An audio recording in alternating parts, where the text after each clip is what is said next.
Kia ora and hello, friends. Welcome back to the Restoring Connections podcast. I am Matthew Dawson, and hopefully I'm helping you heal and strengthen your most important relationships, the relationships that you want to last a lifetime. And not every relationship can be that. You can't sustain very, very close, intimate, really strong, relationship with everybody. You've got to choose. You've got to choose which relationships are more important to you than others. Every human being is equally valuable, but not every relationship is equally valuable. I'll tell you right now, you are probably a wonderful, wonderful person, but you are not as important to me. And my relationship with you is not as important to me as my relationship with Cora or one of my kids or something like that, right? I've got my dog in here. I hope she doesn't bark. My daughter Kiana is at school as she normally is, and I'm in my home office on my own, and my dog, it's like if I leave her outside the office, she's going to come scratch on the door. I think I had the same situation a couple episodes ago. So yeah, we'll see how we go. But if you hear some really strange sounds, then it's not me. It's the dog. Maylee is her name. She's quite lovely most of the time. She's a fierce, fierce guard dog that could not possibly hurt any living creature if she tried. Just doesn't have the weapons for it. But she's fierce all the same. So yes, we're in the third episode of a 4-part series called "What If I Look Like the." And we are dealing with fear, really. We're primarily in the personal responsibility kind of area. We're looking at, in everything we do with Restoring Connections, centers around 4 core areas: personal responsibility, proactive care. So personal responsibility is all about respect for the connection. You are you, I am me. You are a whole individual, I am a whole individual. We're not 2 halves that make a whole. We're 2 wholes that make a relationship. Right? So it's all about that mutual respect. Proactive care is about feeding the connection. Powerful communication is about guiding the connection. How do we actually steer this connection towards where we want it to go? And healthy boundaries is about protecting the connection, right? So when I've got boundaries that I need to set for myself, I'm not necessarily, unless you're doing something incredibly abusive and violent. It's not usually the case. Unless that's going on, then I'm not really protecting myself from you. My boundaries aren't really about protecting myself from you. My boundaries are actually about protecting us. It's about protecting our connection. It's about protecting my ability to continue feeding this connection, right? So I need boundaries for myself to keep myself in a healthy space so that I can keep showing up in this relationship in a healthy and loving way. So if you are not showing up in a healthy and loving way in a relationship, one of the things you got to look at is, how are your boundaries? Because you might think to yourself, well, but aren't boundaries the opposite of showing up in a healthy, loving way? No, definitely not. Healthy boundaries actually empower you to show up in a healthy, loving way. That's what boundaries are for. If I've got good boundaries for myself, it means I show up. It means the people who I love get the best version of me, right? So I use boundaries to protect my ability to sustain healthy relationship with people. It's like, whoa, mind blown. This kind of stuff has just been a huge learning curve for me. And that's probably why I'm so excited about it, why I love it so much. Okay, so we're looking at how fear of people's judgment, and we're looking at how our fear of how we will be perceived can inhibit us from actually doing what's healthy in a relationship.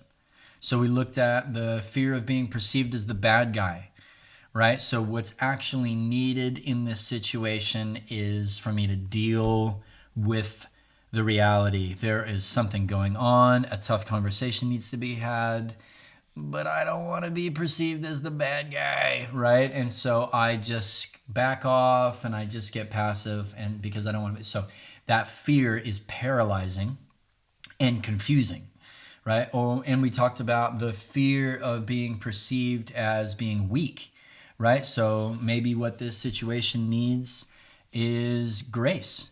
This situation needs not confrontation. The situation actually just needs peace, and for us to just absorb and just have grace for this person and not react and not be harsh and actually just be patient and being kind. That's what actually the situation. But you don't want to be perceived as being weak, right? And so it's very difficult to extend grace because I don't want to be perceived as being weak. I don't want to be trampled on. I don't want to be, I've been taught that I sort of was raised in a context where vulnerability equaled weakness, and I don't want that. And so every situation needs to be addressed head on, immediately, full force, right? When actually this relationship just needs grace. And so that fear of being perceived as being weak can actually be incredibly unhealthy. And in this number 3 episode in this 4-part series, we are looking at the fear of being perceived as being an idiot, right? What if I look like the idiot? This comes up quite a lot. So if you are wrestling with this, you're very likely to be in a situation where what's actually necessary, what's healthy and good for the relationship is admitting that you were or are wrong. Well, it's difficult to admit that you are wrong. Admitting that you were wrong about something, right? You need to admit that there's something that you regret, something that you wish you would have done differently, right? It's very similar to the fear of being perceived as weak, but it's got an intellectual twist on it. It's this fear of looking like I didn't think this through, right? So I wouldn't say this is a big one for me because I'm not really an intellect kind of guy. You may have noticed. I'm more of an all heart sort of a guy, and I kind of wear my heart on my sleeve, But I have walked very closely, and I have deep need in my life for this kind of people, and I have deep appreciation. It's been people who are very intellectual kind of people who have actually helped us develop this whole curriculum, which we could have never done on our own. So that kind of person, maybe you're that kind of person where it's very important to you to look like you've really thought this through and to admit that you were wrong about something, to admit that you didn't really think it through. You didn't really pick up on the details. You were a bit rash, and you got something wrong. That was irrational or was unwise, was foolish, and that's like anathema to you. I love this word, anathema. I actually wonder if I'm using that word correctly. I usually use it as a word basically meaning it's something that you absolutely detest. And so I think I heard somebody else use it in that way. It hasn't occurred to me until this moment because I use it so often that I'm not even actually 100% sure I'm using it correctly. So I should probably look it up in a dictionary after I record this podcast. But alas, we will put that to one side for now. Okay, so maybe the thought or the feeling that I'm being perceived as being an idiot, that I'm perceived as being wrong, is so strong in my life that when I come up to a situation where actually what the relationship needs is for me to just quite simply just say, hey, I'm sorry. I got that wrong, right? For me personally, that's not that hard, but I definitely have, good friends, and I've walked very closely with people who that is so tough because they feel like to admit that it would be like me, is my wrestling with my fear of being the bad guy, like to admit that I was overly harsh. Because I see myself as being a very gracious person. So when to have to admit like that was really harsh, that's really hard for me. It's like that's supposed to be my area of strength.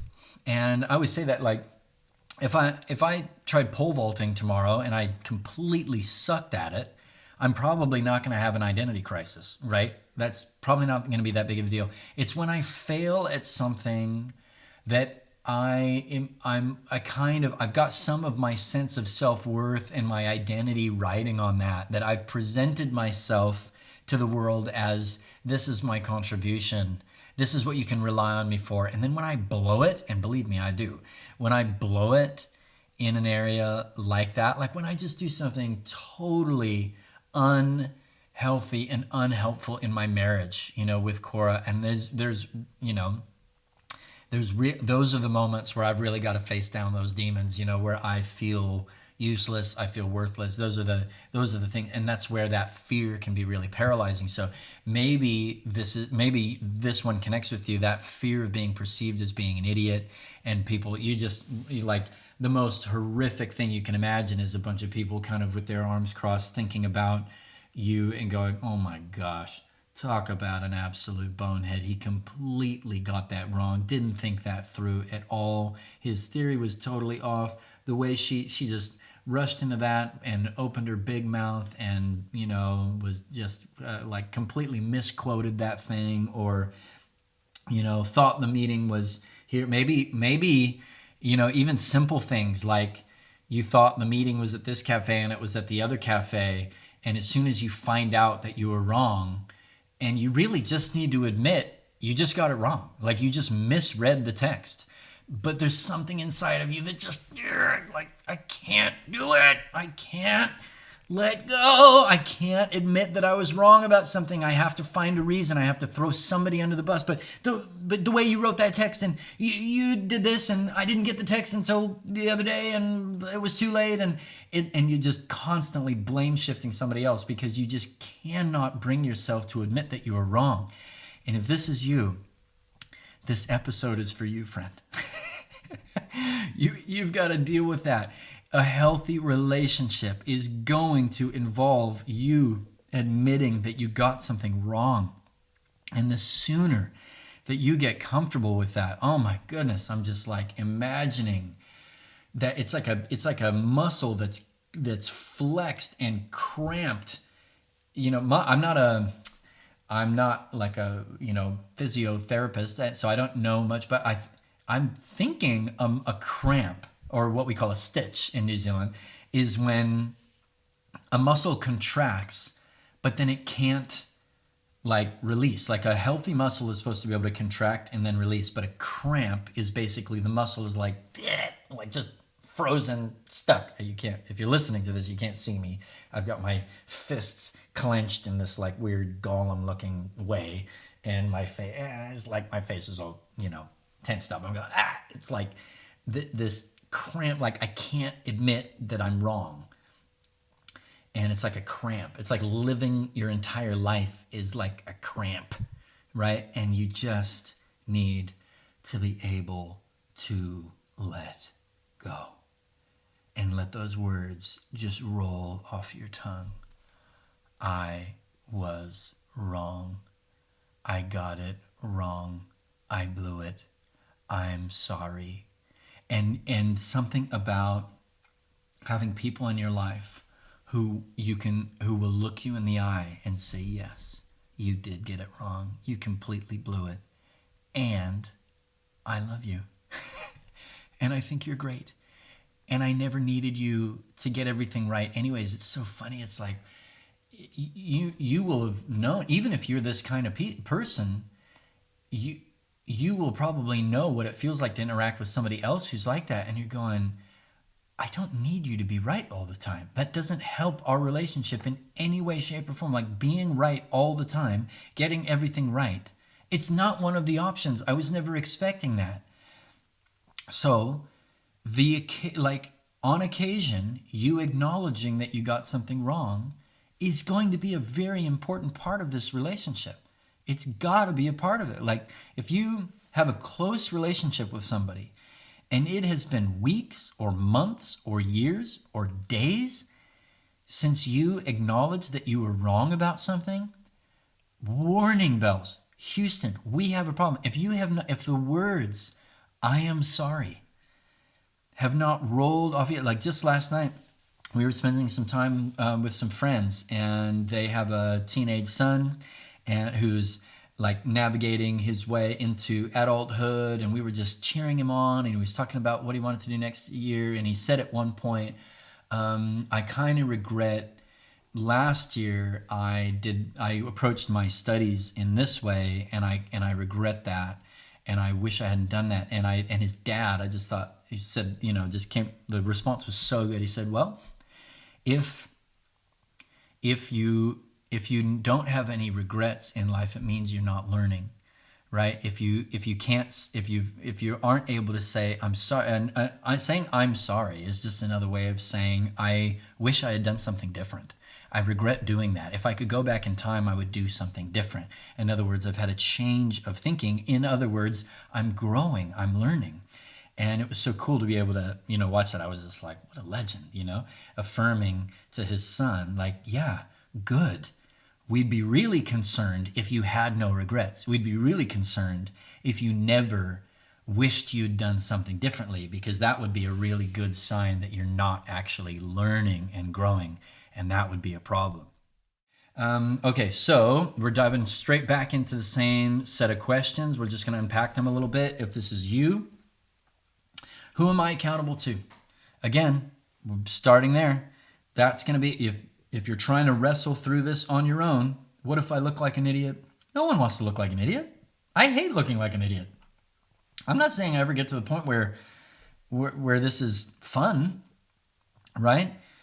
It's like, I don't like admitting that I was wrong about something. Like it's hard. And so I try to, naturally, there's a pretty strong part of me that tries to avoid that if I can. I don't, so I need to know that if I'm doing that kind of thing, if I'm like, dying on the hill of correctness, I like this, I often use this phrase, in a healthy relationship, you have to decide what's more important to you, to be right or to be connected. Both of those things can't be equally important. You have to decide what is more important in this relationship with this person. Do I want to be connected to them, or do I want to be right? You might get to have both. You might get to be right? And you might get to also maintain the connection. But those are not two things you can pursue at the same time. If the most important thing to you is to be right, then that's where you're going to go. And you will throw the connection under the bus in order to pursue the goal of being right. If being connected is the priority, then you will, if necessary, throw being right under the bus in order to maintain the connection with somebody, right? So hear me out. I'm not saying in order to be connected, you have to always admit that you're wrong. That's not what I'm saying. I am saying you have to be willing to be wrong. You have to be willing to discover that you were wrong. Cora and I had a meeting yesterday, and at the start of the meeting, she was suggesting something that I was just like, that is not a good idea.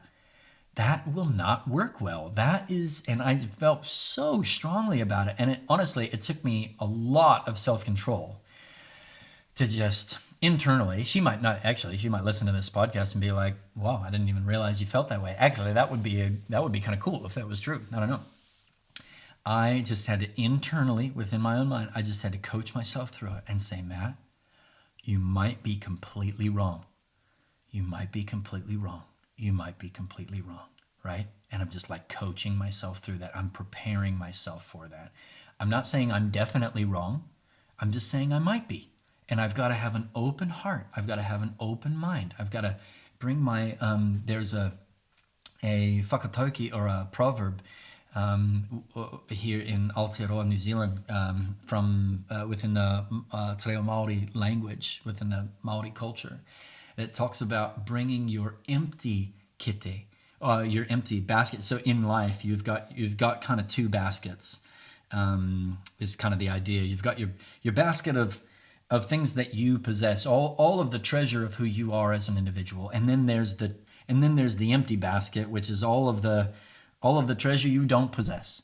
Maybe you're a very generous person, but you're also not a particularly organized person, right? So in your kite, or in your basket, you've got generosity, and in your empty kite, you do not have organizational skills, right? And so but are organizational skills an important part of life? Yeah, they are. Does loads of generosity get you out of needing organizational skills? No, it doesn't. What that means is you need other people, right? You need to be able to approach your relationships. And our dear friend of ours, who is our amazing rangatira, here in the place that we live, he is often exhorting us and challenging us to live life with your empty kite out in front.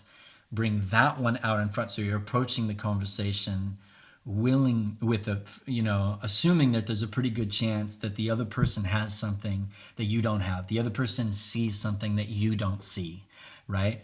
And that is just such a wonderful way to cultivate healthy relationships. But I'll tell you what, if you are afraid of looking like an idiot, you're gonna find that really hard. So you gotta grab that fear, own it, right? Wrestle it to the ground, figure out where it came from, and deal with it. Okay, so who am I accountable to? That's that first question. You're gonna probably need help. If you're just trying to work it all out within your own mind, you're probably not gonna get anywhere. You're gonna probably need somebody to bounce this off of.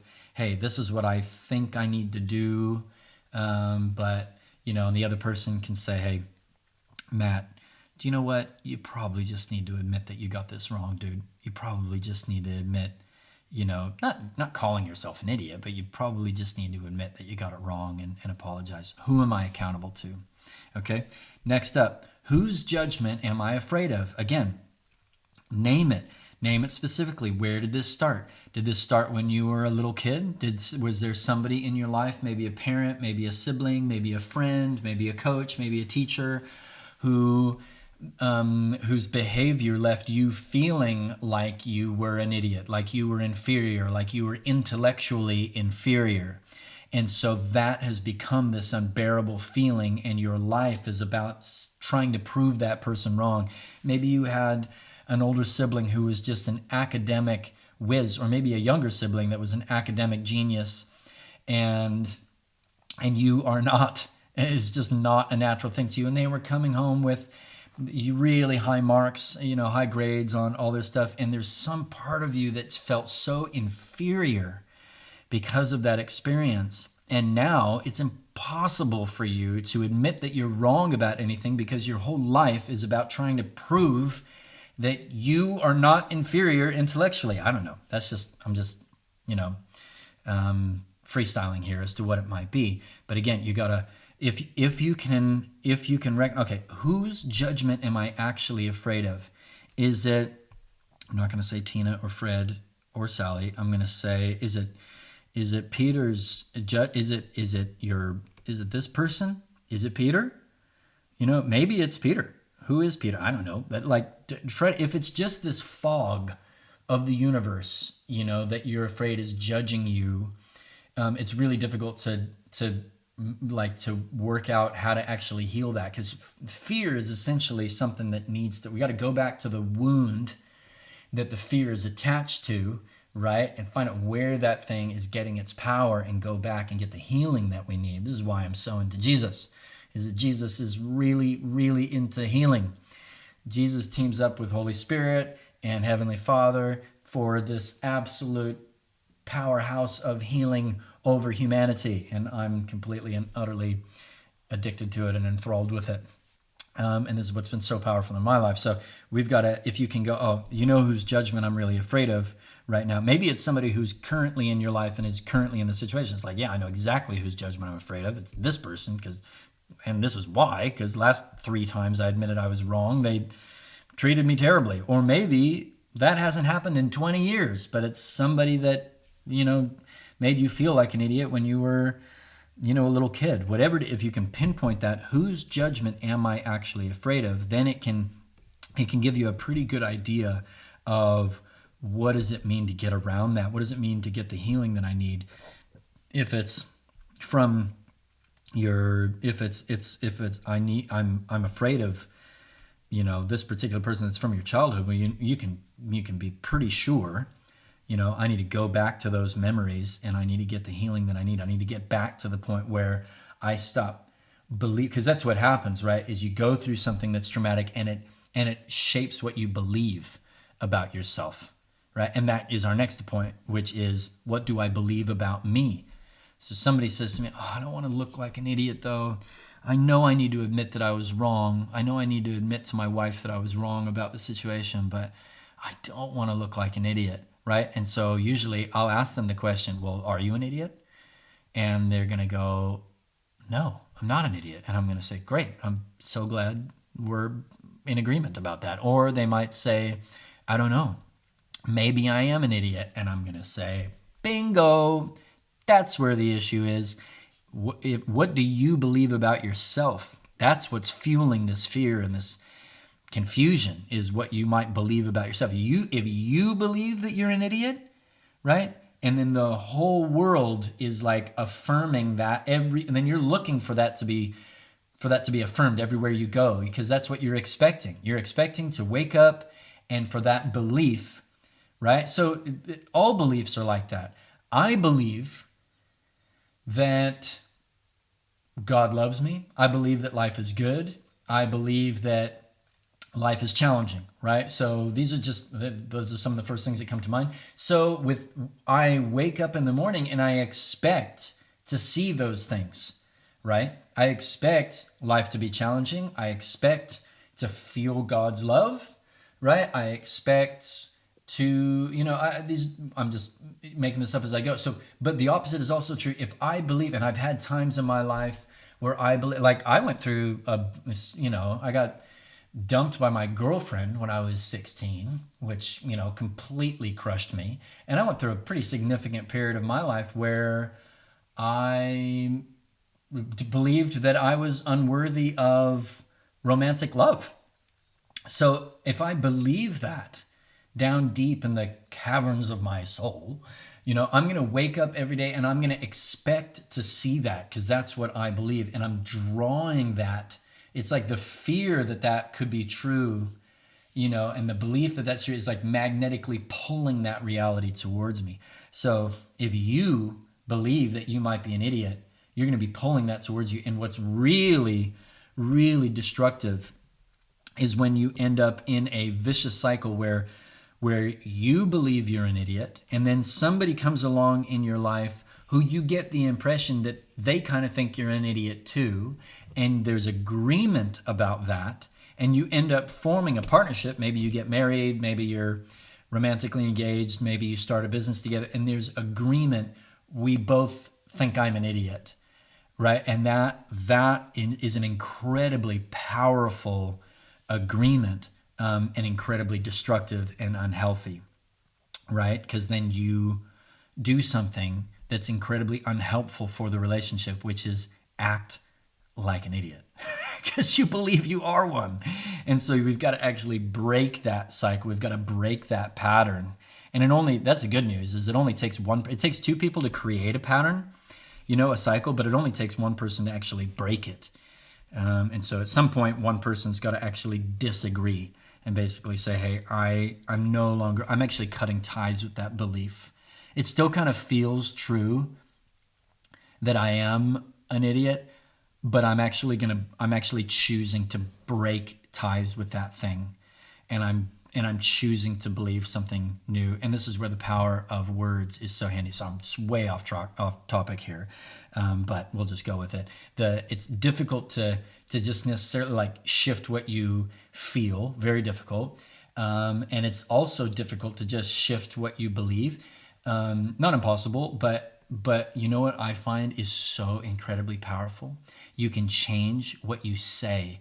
And you can, some of the biggest breakthroughs in my life have come off the back of somebody speaking truth into my life, and something inside of me resonates with it. It confronts me, and it might be uncomfortable, but it resonates with some part of me, and I will write it down and I will say it out loud. I am worthy of romantic love. I am worthy of romantic love. I am worthy of romantic love. Man, for me if I would have never pursued Cora romantically and won her heart if I hadn't overcome that belief, because that belief was so paralyzing for me for so long. And so I had to overcome that thing. So, okay, whose judgment am I afraid of? What do I believe about me? Am I an idiot? When did I start believing that I'm an idiot? What's the stupidest thing I've ever done? What is like, just let's have it. Like, what is the thing that you are most embarrassed about? What is the thing that you are most ashamed of, that you have the biggest regret about? And here's the thing. Have I been forgiven for the stupidest thing that I've done? What is the most wrong I have ever been? Have I been forgiven about that? Does anybody even know? Maybe the most wrong you've ever been about anything, maybe you've never actually told anybody. Maybe you've actually kept that thing secret for months or years or decades.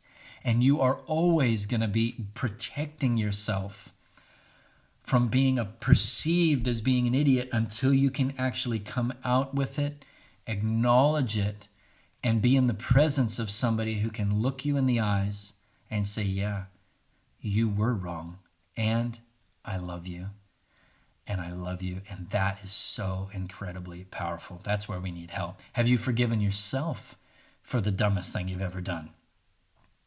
Or are you still in that judgment seat over yourself? Like you've got yourself accusing you every day. And so some people, it's like I've watched this, and I've walked a lot of people through breakthrough coming out of this kind of thing where I can't admit I'm wrong because there's the voice inside my head telling me that I'm an idiot is already so loud and so strong that if I admit to somebody else I'm wrong and you add your voice telling me that I'm wrong, that I'm an idiot, to the voice that's already inside of my head, it's going to blow me to pieces. It's going to crush me. It's going to kill me. I'm already so immersed in my own judgment that if I admitted to being wrong, like your judgment too would just completely tip the scale. So I just cannot do it. I just run away. Anytime something looks like I have to admit that I'm wrong, I just run away, right? We don't want to live like that. Next up, what do I believe about the situation? How have I contributed to this situation? Have I made things right with the people who have been impacted by my mistakes? Am I willing to be wrong? Am I willing to be wrong? Right? When was the last time you admitted to being wrong? If you're kind of listening to this and you're going, yeah, I'm completely fine with admitting to being wrong. Totally, absolutely, 100%. Right? There's a lot of, I will say, I say this as a man. I don't think this is exclusively a male issue by any means, but I will say, as a man, that I've interacted with a lot of men. And when I talk about this, they say, oh, totally, I'm completely fine to admit that I'm wrong. No problem at all. Yeah, absolutely. Because we know that that's humility. We know that's a good thing, right? And I say, oh, cool. Tell me. When was I'm like, I'm all ears. I'm eager. I'm completely trusting that they're, telling the truth, that they're totally fine to admit they're wrong, right? And so I say, oh, awesome, good. I'm so glad to hear that. Tell me, give me a story. When was the last time you admitted you were wrong? And there I am, with wide-eyed, big smile on my face. And there's nothing coming. And they might tell a story, and I'm like, what was the part where you admitted you're wrong? Whoa, no, that doesn't sound like, that still sounds like you were blaming the other person for being wrong. Whoa, okay. Well, there's this other situation okay, well, what was the part where you admitted that you were wrong? Whoa, I did this, and they said, oh, okay, well, I'm not following that. I'm trying to be as nice as I can, but I'm basically cornering that thing lovingly, hopefully. I'm cornering that thing because I just know I've needed people to do that in my own life. I needed people. I've so needed there. I remember a leader that I had in a particular organization I was a part of asking me this question, and I won't go into it because there's somebody else involved. But, oh, have you thought about how that might be impacting the other person? I'm like, nah, it's not. It's totally not impacting that other person at all like that. Oh, okay. You seem really, really sure about that. Okay, interesting. Now, he happened to know, he was talking to the other person and happened to know that because he was like in a position of authority over both of us, like a safe place, like a mentor to both of us. He happened to know that the other person definitely felt like that, but he wasn't going to tell me that because out of respect for their privacy. So he asked me again a few weeks later, hey, have you thought about that? I'm wondering if you've thought about how your actions might be affecting that other person. Oh, no, totally not. Absolutely not at all. No way. Nope, definitely not. And like I think it was probably the fourth time he asked me, I thought, maybe he's right. And I guess I was starting to, I was, how old was I? I was probably about 20 at the time, maybe 19. And so finally, I just came to the other person. I just said, oh, just wondering, how is this feeling, how this particular thing that I've been doing, how is this impacting you? And this person just burst into tears and told me how damaged they were feeling, like how much pain that they were feeling because of this way that I was behaving. And I thought, oh my gosh, it's amazing. There's a proverb in the Hebrew scripture that says, there is a way that seems right and it leads to death. And I just love that so much. I just love to lean into that. It's like, yeah, there are going to be things in my life that I am absolutely 100% sure are good that just aren't. And I'm going to need help. I'm going to need help from people who can help me steer in the right direction. Okay, last two questions. What is more important to me, my status or my integrity? This is a really big one. Because if you're admitting that you're wrong about something, what's at risk? It's your status, right? It's your status that's at risk. It's the way people perceive you. It's the esteem with which people see you, right? And so you've got to decide what is more important. I don't think you're ever going to get to the point where admitting that you're wrong is fun. What I'm suggesting is that you get to the point where you're able to admit that you're wrong easily. Why? Because your integrity and the connection with the person is more important to you than your status. And lastly, just like we've done with the other ones, what kind of people do I want to build deep connection with? What do I expect of people who care about me when they perceive that I have been foolish? And if the answer to that question is what I think is going to happen, what I expect of people, if I admit that I'm wrong, if they perceive that I've been foolish, I think they're going to abandon me. I think that they'll reject me. Well, friend, if that's the case, you are going to find it really, really difficult to admit that you're wrong. But if you are pulling people towards you, if you are actively building connection with people who are the kind of people that don't do that, who are the kind of people that when they perceive that you've been foolish, have the love and the courage to talk to you about it truthfully and kindly, if you've pulled those kind of people towards yourself, guess what? Admitting that you're wrong is not going to be that big of a deal. Man, the number of times, like Cora and my closest friends, the number of times that they have lovingly confronted me about something where my thinking is off, where the fruit isn't good, where my choices have not produced good things, I just, I lean into that. I lean into that because my heart needs connection with people. And if I'm afraid of disconnection, it's going to really paralyze me. And so I'm actively building connection with people. And I say this, I'm actively building connection with people. I ask the question, will you, not if, but when you see me doing something and it seems foolish to you, do you care enough about me to let me know? Do you care enough about this connection? And I'm wanting that person to answer that question. I'm looking for an answer. I'm looking for a yes. And if you're not that kind of person, that's okay. Love you anyway. Still happy to, connect and hang out, but you're not going to be one of my core people. You're not going to be, you're not going to be at the absolute center of my life, because the kind of people that I've decided I want to build close relationship with are the kind of people who love me enough and have the courage to speak the truth to me in kindness. And because of that, it gets really, really easier and easier each year to admit that I'm wrong about stuff. All right, friends, that was What If I Look Like the Idiot? Hope that you found that helpful. Next episode, we are looking at what if I look like the difficult one. We'll see you then. We hope you found the conversation and stories on today's podcast helpful and insightful. If you want to go deeper, Restoring Connections offers online courses that cover key topics like personal responsibility, proactive care, powerful communication, and healthy boundaries. Go to www.restoringconnections.nz for more information. This podcast is funded by generous supporters from all over the world. Please consider supporting by going to the Restoring Connections website and hitting the Contribute button.